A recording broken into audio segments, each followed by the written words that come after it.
क्या? शिप्रा ठीक तो है डॉक्टर? उसे ज्यादा चोट तो नहीं आई? वो ठीक हो जाएगी ना?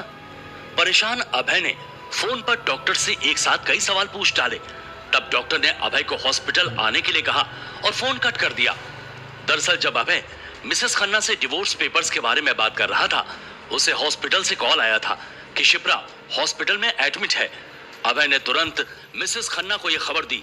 मॉम, वो शिप्रा हॉस्पिटल में। इसके आगे अभय कुछ नहीं बोल पाया। इसके बाद अभय और मिसेस खन्ना दोनों वेलनेस हॉस्पिटल पहुंच गए। शिप्रा को अपने सामने बेहोश देखकर अभय की आंखें नम हो गईं। तभी डॉक्टर ने कहा, रिपोर्ट्स नॉर्मल है। अच्छा हुआ सीढ़ियों से गिरकर भी इन्हें ज्यादा चोट नहीं आई। थोड़ी देर में होश आ जाएगा, फिर आप इन्हें घर ले जा सकते हैं।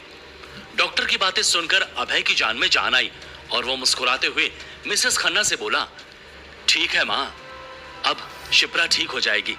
मेरी शिप्रा ठीक है माँ। मिसेस खन्ना ने मुंह बनाते हुए कहा, ये नौटंकी बंद कर, तुम ही हो इसके जीवन की पनौती, समझे? अभय को मिसेस खन्ना से इस तरह की बातें सुनने की आदत थी, इसीलिए उनकी बात पर ज्यादा ध्यान न देते हुए अभय सोच रहा था, शिप्रा सीढ़ियों से कैसे गिरी? वो तो आरुष के साथ कमरे में थी ना, फिर वो यहाँ कैसे आई? ये सोचते हुए अभय हॉस्पिटल के रिसेप्शन एरिया में पहुंचा। अभय ने बिलिंग काउंटर पर जाकर कहा, मेरी पत्नी शिप्रा खन्ना एडमिट है यहाँ, रूम नंबर 207 में। उनका बिल दीजिए प्लीज। नर्स ने कंप्यूटर पर कुछ चेक किया और कहा, शिप्रा खन्ना का बिल पेड है। बिल पेड है? अभय ये सोच ही रहा था कि उसके कानों में किसी की आवाज पड़ी। इस हॉस्पिटल की फीस भरोगे तो अगले महीने की सैलरी एडवांस मांगोगे, समझे? अभय ने जैसे ही पलट कर देखा तो वहां आरुष खड़ा था। आरुष को देखते ही अभय की आंखों के आगे वो सारा नजारा आ गया जब आरुष और शिप्रा ने एक दूसरे से करीब आते हुए होटल का कमरा बंद किया था। अभय गुस्से से दांत पीसते हुए आरुष के पास जाकर बोला, तुम, मेरी पत्नी को छूने की हिम्मत कैसे हुई तुम्हारी? और जब शिप्रा गिरी तो तुम कहां थे? बोल। आरुष ने इस बात से सकपकाते हुए कहा, वो मैंने उसे रोकने की कोशिश की थी, लेकिन अब मुझे धक्का दे, मेरा मतलब है वो तेजी से कमरे से बाहर निकल गई थी। शायद लिफ्ट लॉबी के बाहर सीढ़ियों पर उसका पैर फिसल गया होगा। तभी अचानक अभय का ध्यान आरुष के सर की तरफ गया, जहां एक बड़ा सा लाल निशान था। अभय ने तुरंत पूछा, तुमको ये चोट कैसे लगी? आरुष अपने सर की चोट पर उंगलियां फेरते हुए कुछ सोचने लगा और फिर चिढ़ते हुए बोला, वो मैं होटल में दीवार से टकरा गया था, लेकिन मेरी चोट से तुम्हें क्या? अपने काम से काम रखो, समझे? आरुष की बात सुनकर अभय ने खुद से कहा, लगता है शिप्रा और इसके बीच कुछ नहीं हुआ। सोचते हुए अभय के चेहरे पर स्माइल आ गई, जिसे देखकर आरुष अपने आप में बड़बड़ाता हुआ वहां से चला गया। इस इनकार का जवाब तुम्हें देना होगा शिप्रा। मेरे हक करने तक तुम ओके थी, फिर कहते हो कि मैं रेडी नहीं हूं। यह तो अच्छा हुआ कि शिप्रा के धक्के से मुझे ज्यादा चोट नहीं लगी। आरुष अपनी गाड़ी में बैठकर हॉस्पिटल से बाहर चला गया। थोड़ी देर में शिप्रा का भाई विराट वहां आया और मिसेस खन्ना को घर ले जाते हुए उसने अभय से कहा, कल सुबह शिप्रा को घर ले आना, मुझे तुमसे कुछ बात करनी है। अभय ने हॉस्पिटल के कॉरिडोर में रखी बेंच पर बैठते हुए खुद से कहा, शायद शिप्रा ने आरुष को धक्का दिया, तभी उसके सर में चोट लगी। तो क्या शिप्रा के दिल में आज भी मेरे लिए प्यार है? पूरी रात अभय के दिमाग में यही बातें चलती रहीं और सुबह जब अभय शिप्रा को लेकर घर पहुंचा तो मिसेस खन्ना और विराट लिविंग एरिया में बैठे थे।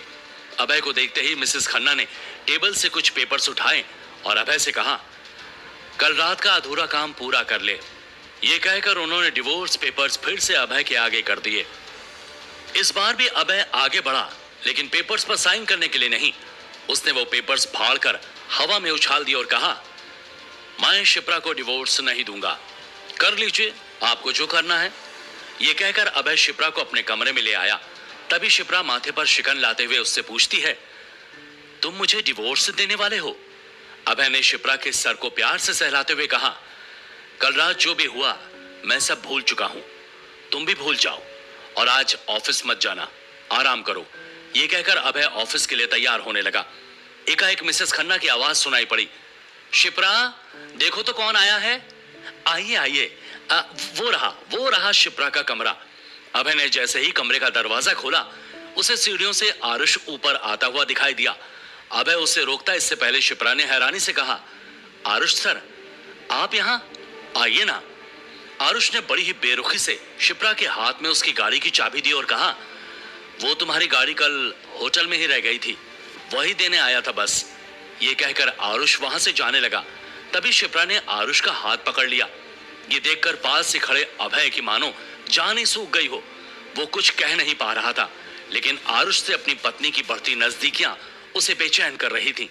शिप्रा ने आरुष से कहा, कल रात के लिए आई एम सो सॉरी। पता नहीं क्या हो गया था, मुझे आपको धक्का नहीं देना चाहिए था। शिप्रा की बातें सुनकर अभय का खून खौल रहा था। तभी उसका फोन बजा। कॉल मैनेजर राजेश की थी। आज ऑफिस आओगे या बारात भेजो तुम्हें लेने के लिए? अभय ने खुद को शांत करते हुए कहा, आधे घंटे में पहुंच जाऊंगा। ये कहकर अभय ने फोन काटा और आरुष को गुस्से से देखता हुआ वहां से चला गया। अभय के जाते ही आरुष ने गुस्से से कहा, तुम तय कर लो शिप्रा, तुम हमारे रिश्ते को किस तरह से देखती हो। जवाब में शिप्रा ने धीरे से कहा, आरुष सर, मैं आपके साथ सिर्फ दोस्ती करने से इरिटेट जरूर हूं, लेकिन उसे धोखा नहीं दे सकती। Please try to understand me. Shipra की बात सुनकर आरुष ने हाँ में सिर हिलाया और चुपचाप वहां से बाहर जाने लगा। बाहर जाते हुए उसने मैनेजर राजेश को कॉल किया। दरअसल आरुष अभय के खिलाफ एक नई चाल चल रहा था, जिसमें उसका मोहरा मैनेजर राजेश था। आरुष की बातें मानते हुए मैनेजर राजेश ने कहा, सर आपका काम हो जाएगा। समझ लीजिए इस कंपनी में अभय के उल्टे दिन शुरू हो गए हैं। फोन रखने के बाद आरुष ने सोचा, मैं तुम्हें इतनी आसानी से नहीं छोड़ूंगा अभय। उधर अभय ऑफिस में चुपचाप बैठा शिप्रा की तस्वीर देख रहा था। तभी राजेश अभय के पास जाकर बोला, हाँ मिस तो हम भी कर रहे हैं शिप्रा को। बॉस ने तो उसके साथ अपने रोज का कोटा पूरा कर लिया है, बस हम ही नहीं देख पाए आज उसे। ये सुनते ही अभय का खून खौल उठा। अगर तुमने अपनी बकवास बंद नहीं की तो मैं तुम्हारा हुलिया बिगाड़ दूंगा।